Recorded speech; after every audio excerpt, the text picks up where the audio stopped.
Hi everyone and welcome back. So literally about 10 minutes ago my next issue of or my next delivery of Warhammer Imperium landed on my doorstep. So without further ado we shall have a quick look at issue 3. I've got 4, 5 and 6 here which I will do the videos for and post them up over the next couple of weeks, but we want to have a look at issue 3, which has Assault Intercessors in it. So let me just get a scalpel.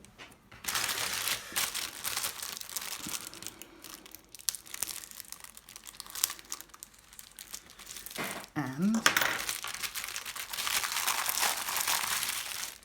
there you go.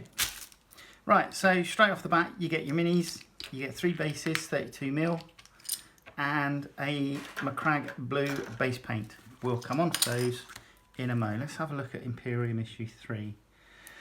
So as it says, you get your 3 miniatures. It says discover Assault Intercessors, paint your Ultramarines, learn to fight in close combat. So let's have a quick squiz.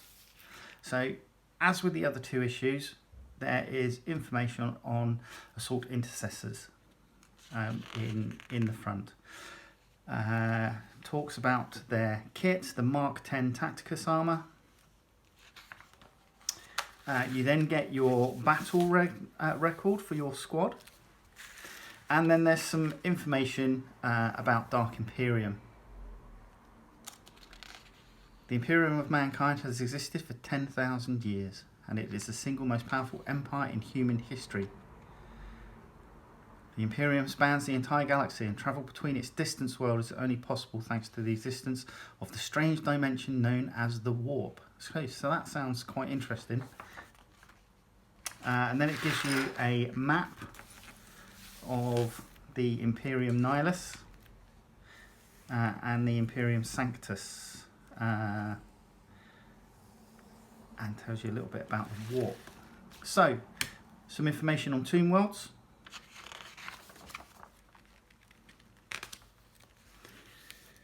Talks about the Great Sleep, the effects of entropy, and the Canoptech caretakers.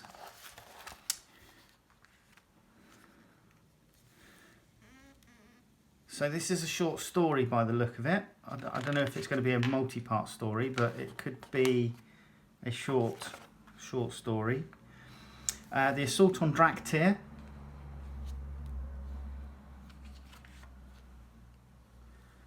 Draktyr is a ghost world. Its population has been wiped out. Upon the surface of the fallen world, Space Marines from the Ultramarines' 2nd Company fight a brutal battle with the implacable android legions of the Zarakan dynasty. And then we go into how to build your Assault Intercessors. Now these are push fit, very similar to the ones that were in Indomitus.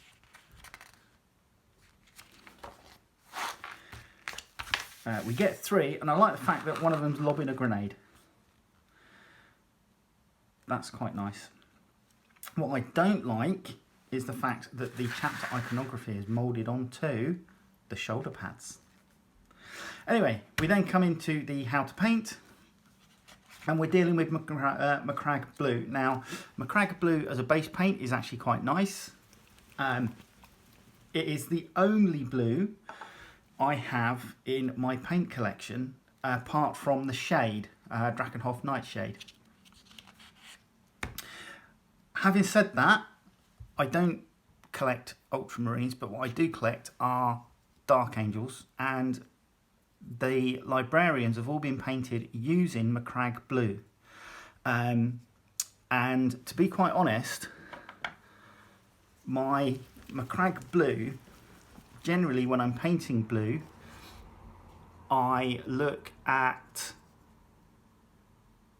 obviously laying the base colour down. So that's the Terminator Librarian, and the Librarian from the Dark Vengeance box set here, Termiel, I think his name is. When I'm laying the blue down, obviously I put the blue base layer down, and then for highlighting I don't use white, I use Ulthuan grey to highlight it up, so hopefully you can see those. And you know, the results are fine. Like I say, I haven't got massive amounts of blue, so I've literally just got now 2 pots of Macragge Blue, and that's all I use. So there you go, how to paint your Assault Intercessors, how to paint your Primaris Lieutenants, and then it gives a quick example of the finished models so far. Right, Hold Them Back is the playthrough mission with your Necron warriors that you got in issue 2 and your Assault Intercessors with this issue. It's played on the small board you got in issue 1. So, Assault Intercessors, it says 6-inch move, 3+ weapon skill, 2 wounds, 2 attacks, and 3+ save. And then the Necron Warriors, 5-inch move, ballistic skill, 3+, 2 wounds, and 3+ save.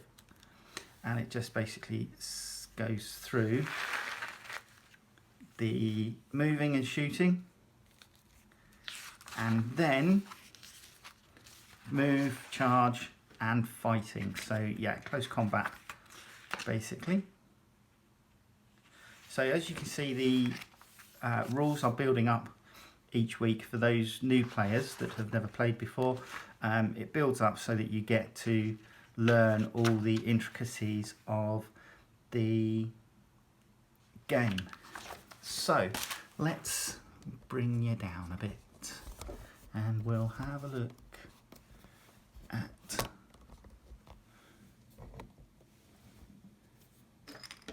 the plastic. And here we go. Right, so 3 30mm, 32mm bases with little hex keys in them, and these correspond to little hex slots or keys on the feet of the Assault Intercessors so that it's secure on the base, and I quite like that. These are there, if they're going to be anything like the push fit intercessors in Indomitus, then they're very secure in the base, and that's quite nice. So looking at the plastic, as I said before, where's it gone? Hopefully you can see on the shoulder pad here, we've got the Ultramarines chapter iconography. This should be easily removable for those of you that aren't Smurf Marine players. And the bit that I do like is that the assault unit icon is on the other shoulder pad. But yeah, these look like nice miniatures in the same vein as Indomitus. Now, I'm not too sure how many Assault Intercessors we're going to get with Imperium. I think it may be about 13, so these might be the first ones, and then we'll get 2 sets of the 5 that came with Indomitus. So what I'll do is I'll clip one of these from the sprue, and we can just go through building it very quickly. Okay, come back in a sec. Okay, so we have all the parts to make the Assault Intercessor, apart from the backpack. For the grenade thrower, now the thing that I've done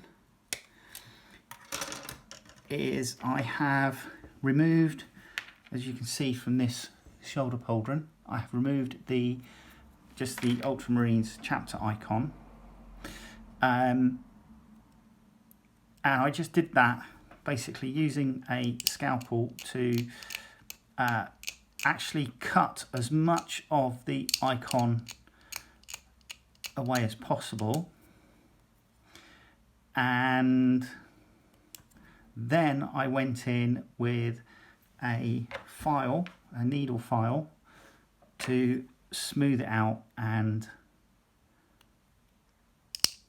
round it off.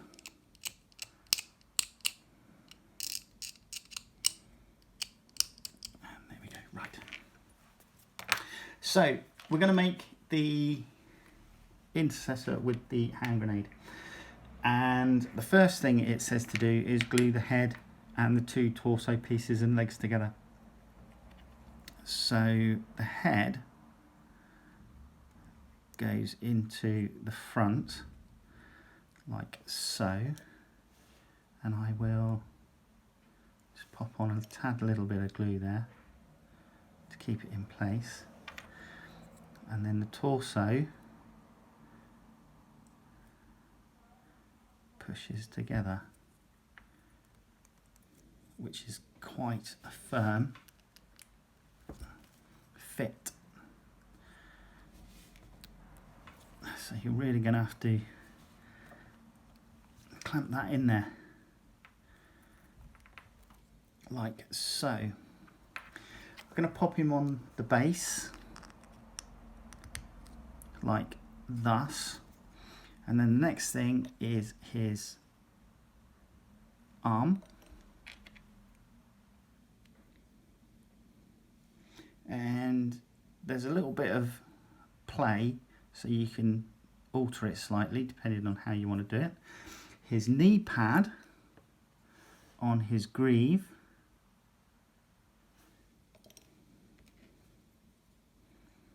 goes in,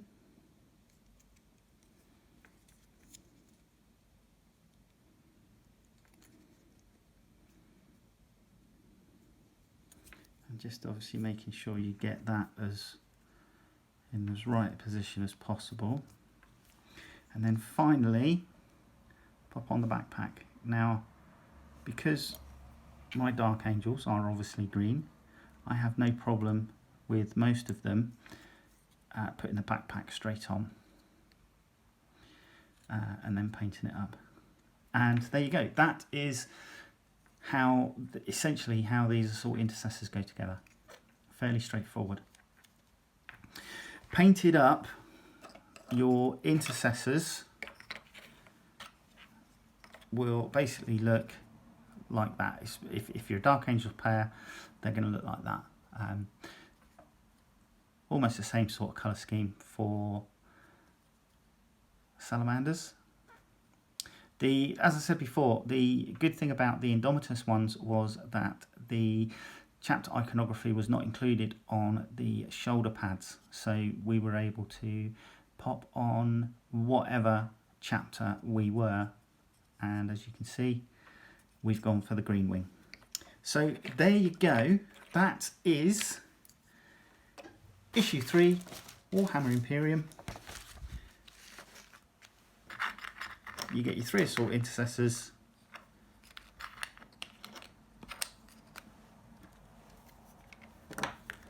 your Macragge Blue paint, and that's your lot. Alright, take care. Bye.